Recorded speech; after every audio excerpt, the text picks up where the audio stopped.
ฮอตแล้วทุกคนเลย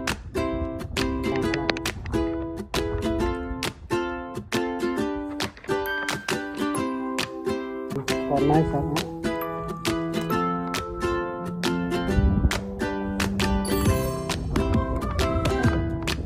ได้ไหมมีการปล่อยเลยเพื่อแห้งลม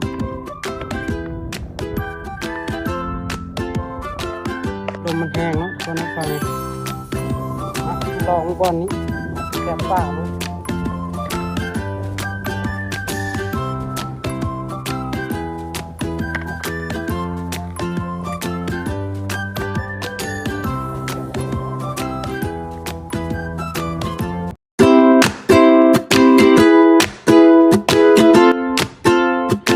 กับทักทายสบายดีทุกคน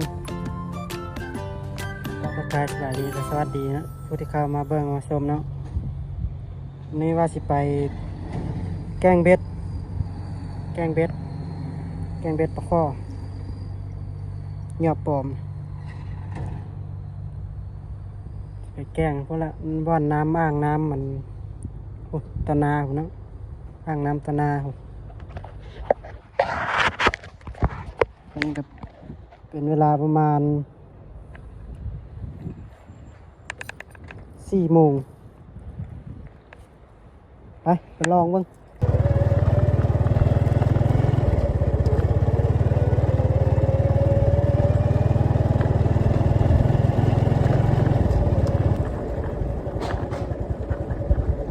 ฮอตแล้วทุกคนเลยอ่างน้ำนี้นะจากสีลำมานหรือว่าวันนี้โอ้ลมแห้งขนาดนี้ลองดู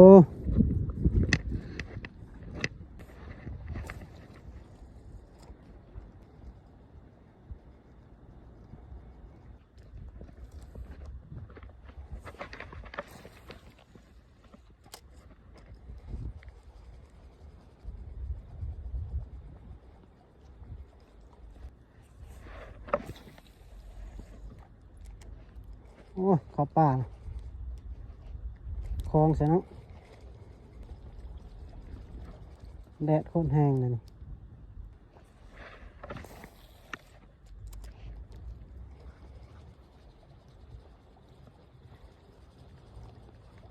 หรือว่ามันแปลนโพดบ่หรือว่าเนี่ยได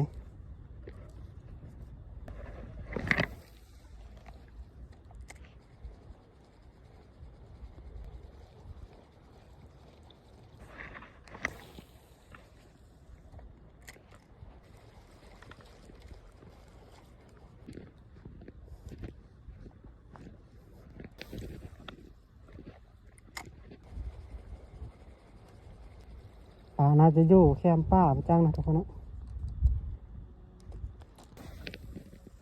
แปลนไม่ได้นี่ไม่กัดลองย้ายหมายดู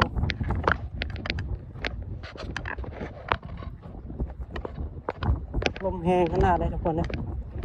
ลองยับไปทั้งพวกนี้มาดู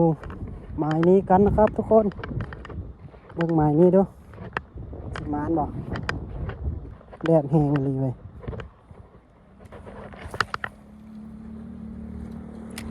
มันกับเวียดกับแกงเบ็ดอยู่นะฮะตะนาคอย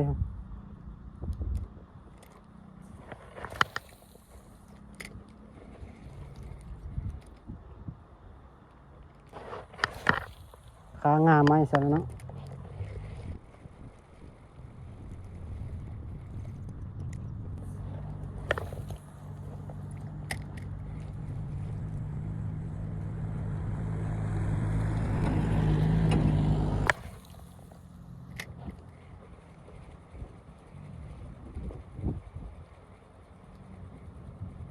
มิตรลี่อยู่ทุกคนเลย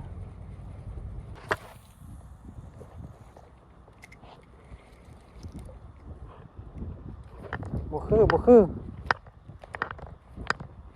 มิตรจิลี่โอ้ย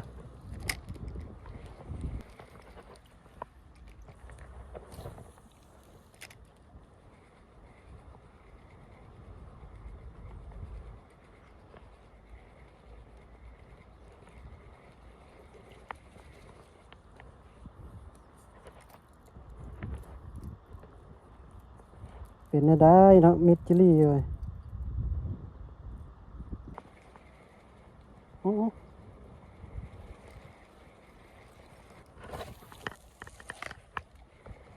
แม่นบ่วะแม่นบ่วะ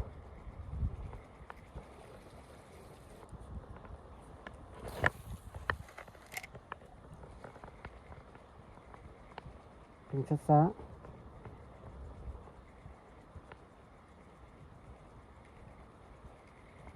ป่ายังวะ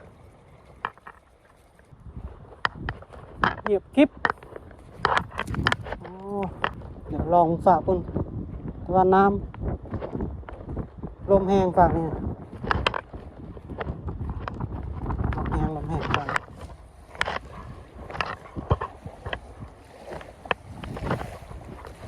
โอ้ซัดป่านขึ้นทะเลไป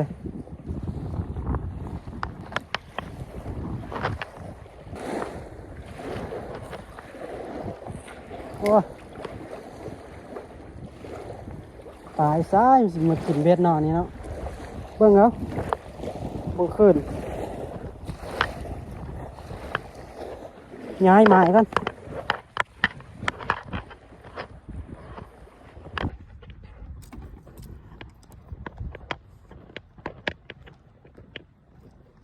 มาเบิ่งไม้นี้กันทุกคนไม้ต้นไม้หลายๆโอ้ลึกแท้ลองดูวันต้นไม้หลายๆนี่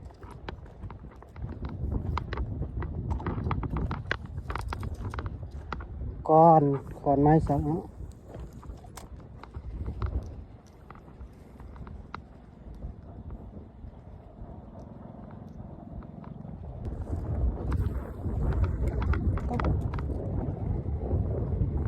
ลมแห้งทุกคนเลยมาทางนี้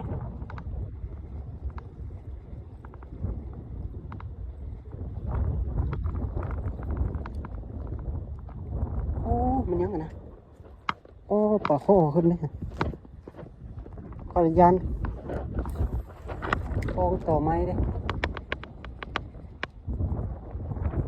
ป่าขึ้นหันโอ้คันลมมาแห้ง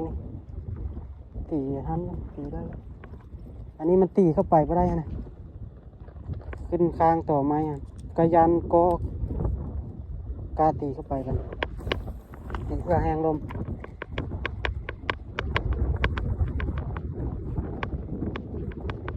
โอ้ยลมแห้งเลย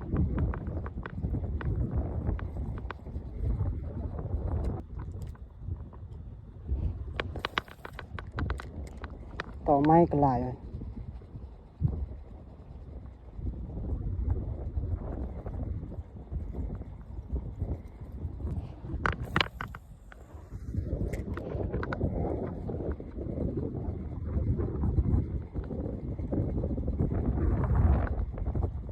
ลมพัดแห้งนี่นะป่ามันจะเห็นเงื่อนเพื่อน้ำมันบุนิ่งปันใดถ้าน้ำนิ่งเลยนี่ลมแห้งเลย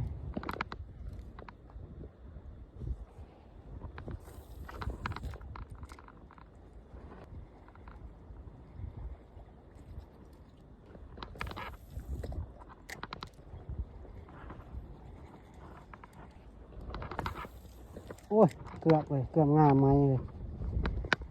ลืมเบิ่งง่าไม้ต้นนี้โอ้ยสันเราได้ปีนต้นไม้เลย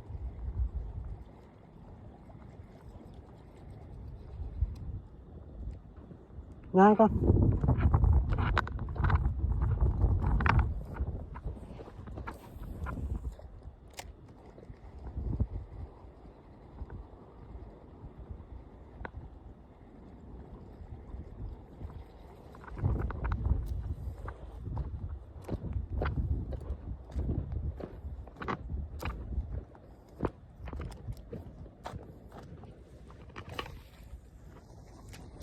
อืม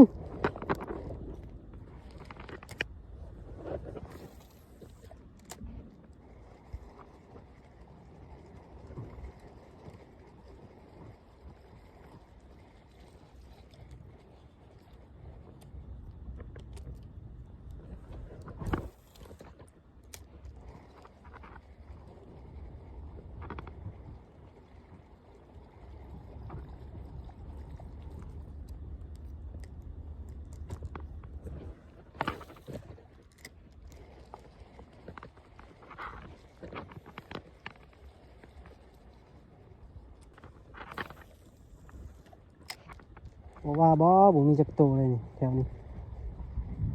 เงียบกิ๊บ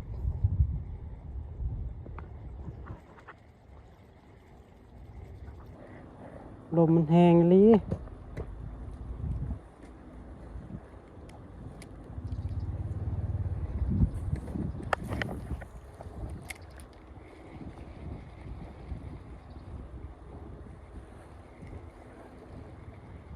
ฝากนี่ลมแห้ง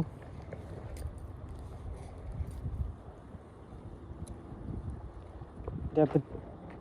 แกล้งเบิ่งอันแคมป้าเพิ่นก่อนทุกคนเลยแกล้งแคมป้ากันโอ้ลมแห้งฟังแบบมันเป็นคลื่นน้ำนะลมพัดเป็นคลื่นน้ำป่ามันก็น่าจะซับซ้อนอันใดแบบเหยื่อปลอมอะไรแบบคลื่นน้ำมันบ่เห็นเลยมันน่าจะเป็นปัญหาตัวนี้มันบ่กินเบ็ดเดี๋ยวไปตีเบิ่งแคมป้ามาลองบอลนี้แคมป้ามึงเห็นได้ว้ายลมแห้งคือเก้าเลยบุคักปันไดน้ำลมแห้งนี่นะ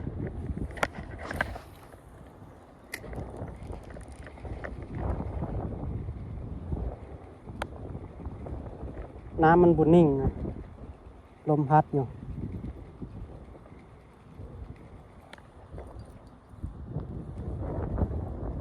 ลองบางจาก2-3 บาท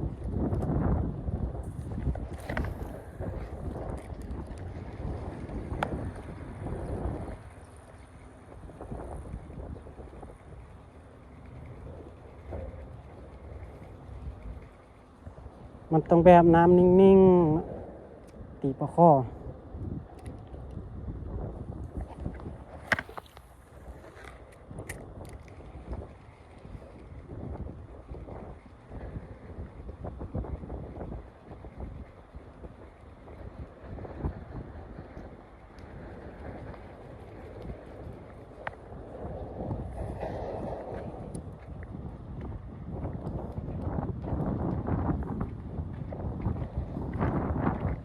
ลมแห้ง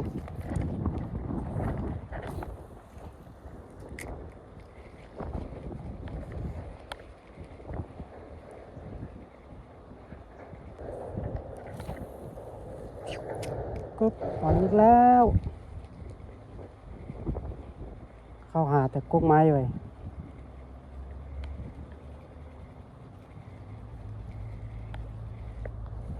มิดจิลี่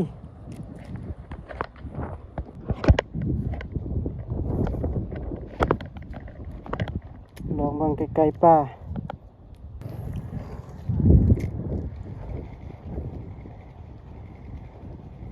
ลองบางไกลๆป่าเด้อลมแห้ง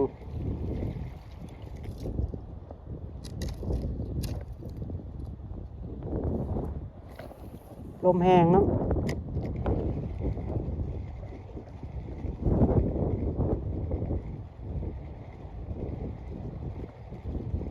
ลมแห้งแล้วเป็นแบบน้ำมันเป็นคลื่นทะเลทุกคนน้ำเป็นคลื่นทะเลป่ามันก็อาจจะสงสัยว่าเหยื่อปลอม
ลองอีกเบิ่งบานหนึ่ง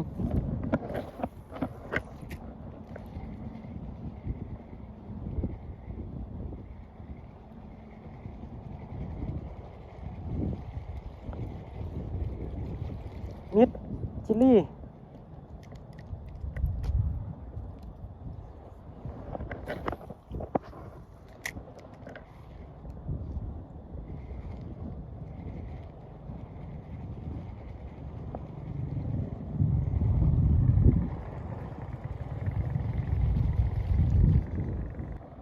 สรุปแล้วกะ